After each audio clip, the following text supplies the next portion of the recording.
بسم اللہ الرحمن الرحیم۔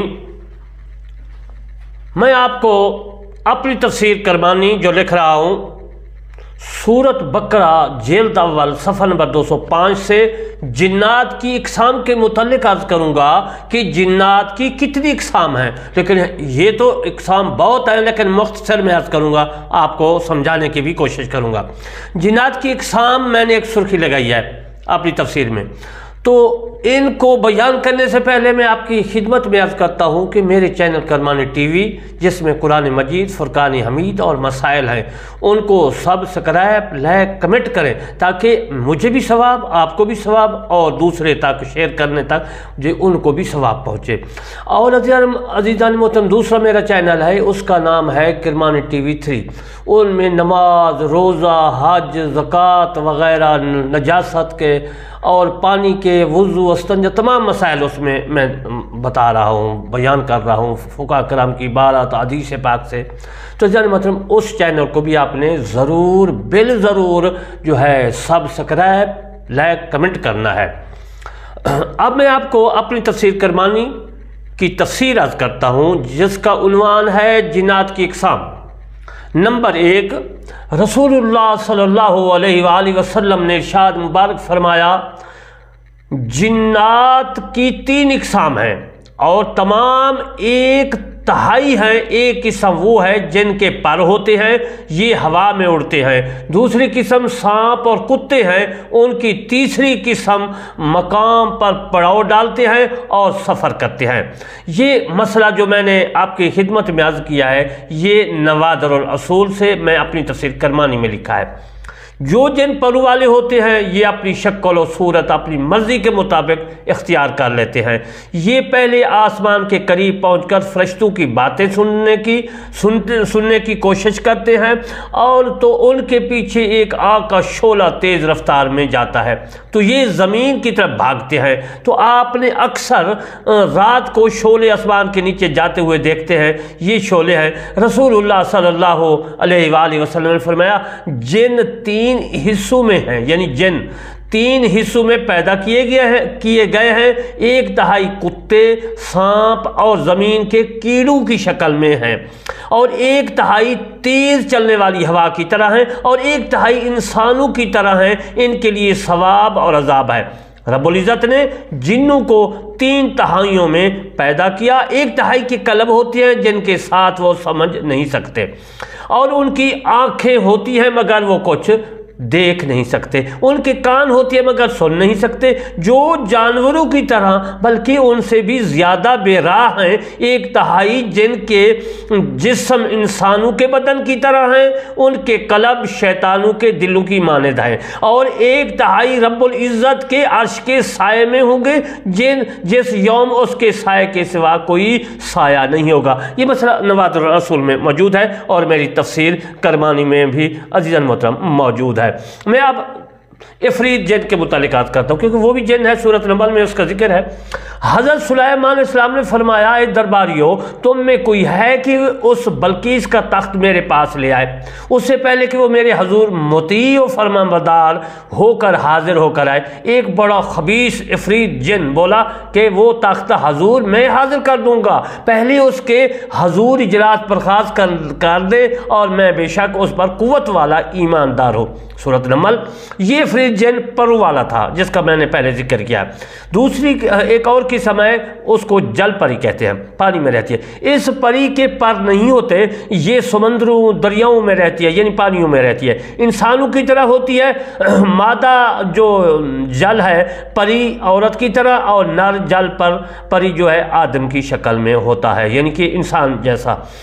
یہ چیخیں مارتی ہیں اور خشکی میں بھی چل پھر سکتی ہیں۔ ان کی اولاد بھی ہوتی ہے، ان کو دیکھا بھی گیا ہے اور پکڑا بھی گیا ہے۔ کراچی پاکستان کے مچھیروں کی جال میں مادہ جل پری پھنسی تو حکومت پاکستان نے اس کو مری کی جھیل میں جو ہے رکھا۔ اس کو پانی اور آب و ہوا موافق نہ ہونے کی صورت میں ان کی موت آ گئی، یعنی مر گئی۔ اب میں مچھلی کی قسم بتاتا ہوں۔ مچھلی ایک ہوتی ہے، یہ مچھلی دو قسم کی ہوتی ہے۔ ایک قسم کی وہ مچھلی ہے جن کا اوپر والا حصہ مرد یا عورت کا ہوتا ہے اور نیچے والا حصہ مچھلی کا ہوتا ہے، یا پھر اوپر والا حصہ مچھلی کا ہوتا ہے اور نیچے والا حصہ مرد یا عورت کا ہوتا ہے۔ کراچی کی ساحل میں فوجی چھاؤنی کے بحر کی شاخدار تاروں کے بحر سے رات کو یہ نر اور مادہ ایک دوسرے کے پیچھے بھاگ رہے تھے تو فوجی چھاؤنی کے کیمروں میں نظر آئے تو فوجیوں نے ان کو گولی ماری تو ایک بھاگ گیا اور دوسرا مارا گیا۔ جب ان کو دیکھا گیا تو ان کا اوپر والا حصہ مچھلی کا تھا اور نیچے والا حصہ انسان کا تھا۔ یہ مچھلیوں کی قسم سے ہے، نہ یہ جن سے ہے نہ ہی انسان سے ہے۔ یہ تو میں نے آپ کی خدمت میں عرض کیا کہ جن کے متعلق میں عرض کر رہا ہوں کہ جنات کیا، یہ بھی ایک انسان کی شکل کے ہوتے ہیں۔ جنات بھی کئی جو میں نے عرض کیا کہ انسان کی شکل کے ہوتے ہیں۔ سانپ، حضرت سعید، سانپ کے متعلق عرض کرتا ہوں، حضرت سعید خدری رضی اللہ تعالیٰ عنہ روایت کرتے ہیں کہ فرماتے ہیں کہ رسول اللہ صلی اللہ علیہ وآلہ وسلم نے ارشاد مبارک فرمایا، بے شک مدینہ منورہ میں کچھ جنات ہیں جو کہ مسلمان ہو چکے ہیں، جب ان میں سے کسی کو دیکھو تو 3 دن تک اسے مہلت دے دو، اگر اس کے بعد تمہارے سامنے ظاہر ہو تو اسے مار دو کیونکہ وہ شیطان ہے۔ ثابت ہوا کہ سانپ بھی شیطان کی شکل میں آ جاتے ہیں۔ یہ حدیث ابو داؤد میں بھی موجود ہے اور مسلم شریف میں بھی موجود ہے، اور میری تفسیر کرمانی جلد اول صفحہ نمبر 205 میں سورہ بقرہ کی تفسیر کرتے ہوئے میں نے لکھا ہے۔ ابن الملک شرح جو ہے مشارق میں لکھتے ہیں، وہ فرماتے ہیں کہ جن چونکہ لطیف جسم والے ہوتے ہیں اس لیے وہ سانپوں کی شکل میں بھی آ جایا کرتے ہیں، اور جو جن سانپوں کی صورت میں سامنے ظاہر ہوتے ہیں ان کو قتل کرنے سے منع کیا گیا ہے، اور جو جن سانپ بن کر ظاہر آتا ہے وہ سفید جو ہے چھوٹا ہوتا ہے اور جب چلتا ہے تو وہ پیچھے نہیں مڑتا۔ میں ابو جعفر کرمانی کہتا ہوں، یعنی تفسیر کرمانی کا مصنف کرمانی، میں نے یہ سفید سانپ کئی بار دیکھا ہے۔ اس کو سرائکی میں جو ہے تیر کچ کہتے ہیں کیونکہ یہ تیر کی طرح جاتا ہے پھر واپس نہیں آتا، یعنی مڑ کر نہیں دیکھتا۔ تیر کچھ مرکب ہے، تیر اور کچھ، تیر کچ کا مطلب بتا رہا ہوں، تیر کچ مرکب ہے، جس طرح میں نے عرض کیا تیر اور کچھ کچ، کیونکہ یہ تیر کی طرح جاتا ہے پھر واپس نہیں آتا، یعنی موڑ کر نہیں دیکھتا۔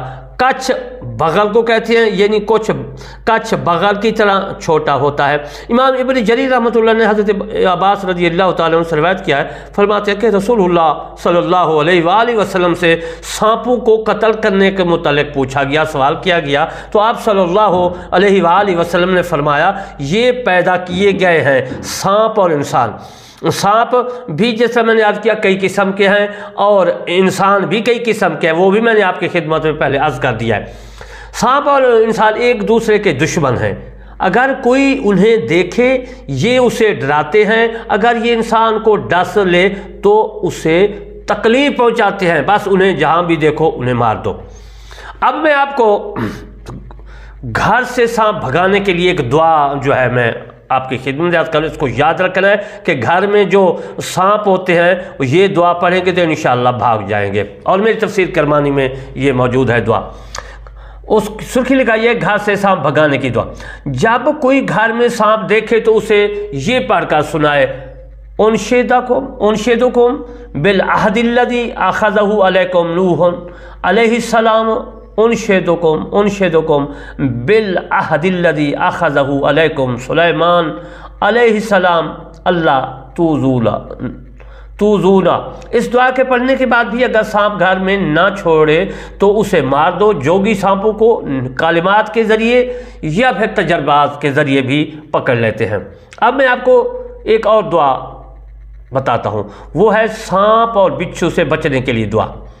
اجل محترم، سلام علی نوح فی العالمین انا کذالک نجزی المحسنین، اس دعا کے پڑھنے سے سانپ اور بچھو انشاءاللہ تعالی جو ہے آپ ان سے محفوظ رہیں گے۔ ہر موذی جانور کی فطرت ہے کہ وہ ایذا دیتا ہے، پس موذی جانور کو اس کے ایذا دینے سے پہلے مار دو، جیسے بچھو، چوہا، چھپکلی وغیرہ۔